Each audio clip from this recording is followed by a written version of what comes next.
अस्सलाम वालेकुम। मेरा नाम अब्दुल कादिर है।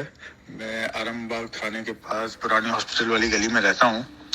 2 दिन पहले रात 2:45 बजे करीब कुछ लोग मेरे घर पे आते हैं, 7 से 8 लोग, और उसमें 2 बंदे पुलिस की वर्दी में थे और घर की डोर बेल बजा के कहते हैं कि दरवाज़ा खोलो, हम पुलिस वाले हैं।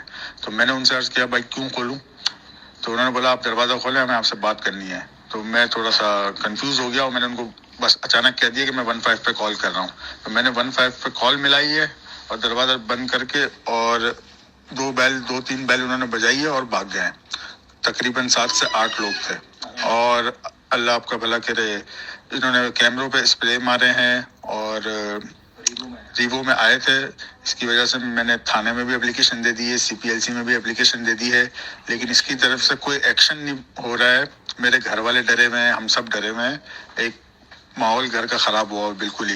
तो प्लीज़ मेहरबानी करके इस मसले को ज़रा हल करवाइए। सिंध पुलिस कोई ख़ास अभी तक रिप्लाई नहीं दे रही है।